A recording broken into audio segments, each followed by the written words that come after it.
Hello everyone, welcome. My name is Aaron, and today I'm here to share with you my top 3 Warframes in Warframe. These frames are going to help you out the most. They're super versatile, they can go in any and all content, and they will make life a lot easier for you, so make sure you pick them up. Number 3 is Wukong. Now my Wukong isn't even fully built and he is still absolutely ridiculous when it comes to survivability.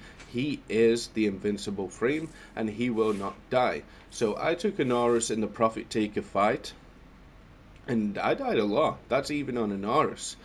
Wukong didn't die at all. He is so good, and as you can see, he is not fully built.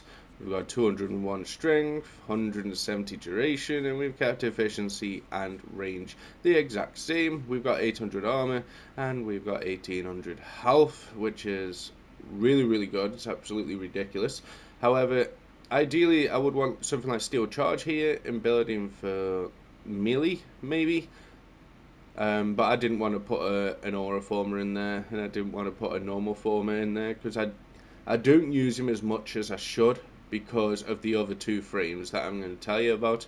However, if you can pick up this frame, his normal frame comes from the dojo in one of the labs. I want to say Tenno Lab, but maybe not. But this is the build that I'm running with. We've got an Arcane Guardian and an Arcane Victory for some more survivability, and let me explain how to use him. So your exit ability or your first ability is going to be your twin. Just pop it at the start of every mission and your twin will be with you, your clone, whatever you want to call him, he'll be with you for the remainder of the mission unless he dies. Cloud Walker, this is why you are invincible. When you pop this ability, you fly around and your health recharges.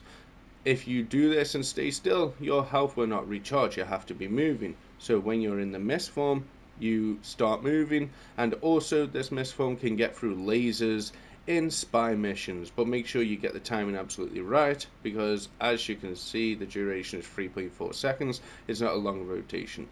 It's not a long duration. Defy, this is how you just pick up a load of armor, and it also gives you a damage multiplier. As you can see at the bottom, it gives you your armor of 3 times, and you've got 3 seconds of being invulnerable. The more the enemies hit you, the better. And here we have Eclipse. So we have actually put this in from the Helminth, and we are basically going to get a damage increase of 301%, which is useful in any and all content, and also 42 seconds on that is ridiculous. This is frame number 3.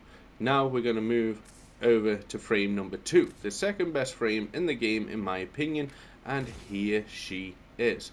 This is Wisp. For anyone who doesn't know how to get Wisp, she comes from the Roperlist fight. I want to say it's Jupiter, but it might be a different planet. It might be Europa, but just don't quote me. Okay, so she is fully built. Like, she is absolutely fully built. She's got a base strength of 412, a duration of 226, range doesn't really matter, and efficiency doesn't really matter. She never struggles. Anyway, we've got Multi Augmentee for some more ability strength and an Arcane Guardian for some more survivability. The more armor she can get, the better, because she's only on 200, and I want her to be useful in all content, which she is. We've got Growing Power, which is more ability strength. Power Drift, again, more ability strength. Blind Rage, Transient Fortitude, Stretch, Narrow-Minded, Umbral Intensify, Mars Hatred, August Secrets, and Primed Continuity. If anyone wants to know how to get these mods, let me know in the comments section below, and I'll do my best to answer your questions. But this build here is absolutely ridiculous, and I'm going to explain why. As you can see, we also have 5 Crimson Shards, all with ability strength, because trust me, she's ridiculous. Right, so we've got the reservoirs. This is why we use Wisp. This is absolutely ridiculous. It's incredible how good she is and how good these flowers are. So, as you can see, the red flower increases the health by 1200 and a heal per second 123. The green flower is a speed multiplied by 82%, which is really, really good, and a fire rate of 123%, which is amazing. And then we've got the blue flower, which is a status chance 100%, range, targets. Again, blue flower isn't all that, however it does come in useful when you're in stronger, harder content, because it will give you some form of crowd control. But if you're in a defense mission, do not use this. Please don't use it. And the duration, so you can run in the flowers and then you run out of the flowers, 67 seconds. Now we don't actually use this one. This is called the Will-O-Wisp, and me personally, I don't use it. It's just one of them abilities. I tried to use these frames as simplistic as possible.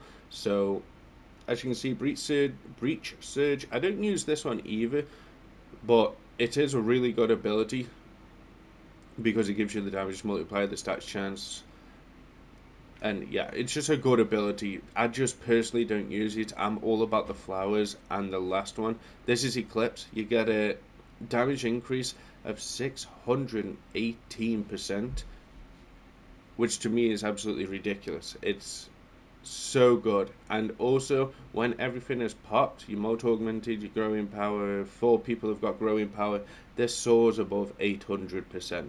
And to me, that is crazy. It's crazy good. So Wisp is definitely a frame you want to get. Builder for pretty much ability strength, but you've got to add some duration on there. Range, it doesn't really matter. People will always find the flowers because they appear on the map. The top frame, the best frame in the game. Here we go. My best frame on Warframe is Citrine. This chick. She looks great. I love the look of her.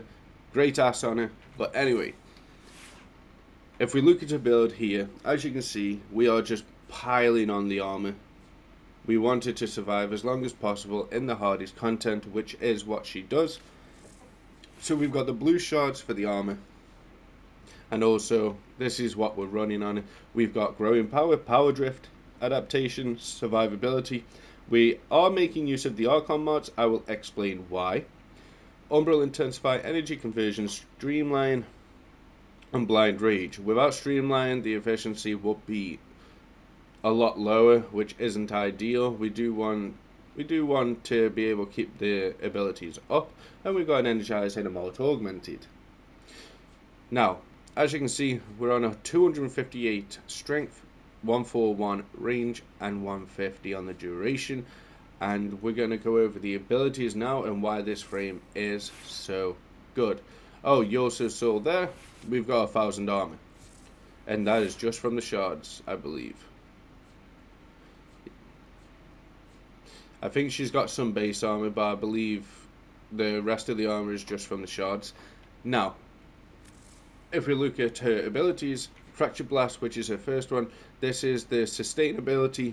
This means that it'll drop health orbs and energy orbs when you kill an enemy with it, and it's crazy good. It's crazy good. All of your team will thank you for using this ability, especially if there's a energy dependent frame like in Octavia. She'll definitely thank you for using that ability. Now we've got Preserving Shell, which is 90% damage reduction. To keep this damage reduction at 90%, all you got to do is get a kill or get an assist, and this lasts for 37 seconds. But that is all you got to do to keep that at 90. Now the Prismatic Gem. Prismatic Gem is how we're going to make use of the Archon mods. As you can see, deploy a gem that shoots prismatic beams, and they're the rainbow beams that you see, and it'll target the enemies that are taking weapon damage, and then it'll shoot a load of different statuses at them, which is also going to pop the Archon mods, which we will look at in a second. And Crystallize is basically you pop this, you hit them all, and yeah, you get 300% strength on them enemies that are stuck in the crystals. But yeah, this frame is absolutely ridiculous, from the crit chance to the Archon mod pops, which we're gonna read what they do in a sec, to the 90% damage reduction and the health and energy orbs. yeah, this frame is the most versatile and the most useful, in my opinion. Nearly said useless. But let's have a look at the mods. Here we go. So, first, it gives you 50% ability duration. Fine. Abilities that inflict a toxin effect, status effect, will also apply corrosive. So, if the crystal is shooting out toxin, it'll also apply corrosive, which is 2 statuses, which is crazy. And then you've got this one, Archon Stretch, which is range. Abilities that deal electricity damage restore 2 energy over 5 seconds. 2 energy per second over 5 seconds. So we've got more sustain there for every time the crystal pops electricity. And here we've got Archon Vitality, which is 400 health. Status effects from abilities that deal heat damage will be applied twice. So if your crystal shoots out heat damage, it'll shoot out 2 lots of heat damage, and it'll hit that target. So as you can see, the no-brainer is to pick these out when you are using the prismatic gem.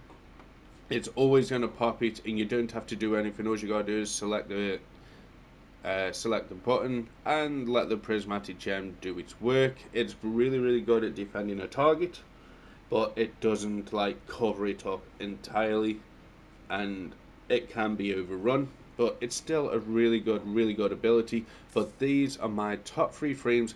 Let me know your top 3 frames down in the comments below. If you want to know where to get anything that I've shown you in this video, whether it's a mod, whether it's a Warframe or whatever, let me know down in the comments, and I will be sure to explain the best I can. Citrine comes from the mirror defense. I cannot remember what planet it is. I'd have to look. But yeah, any questions, let me know in the comments down below. Leave a like on the video if you enjoyed. Subscribe if you are new and you want to make your way back to the channel. Thanks for watching. I'll see you guys in the next one.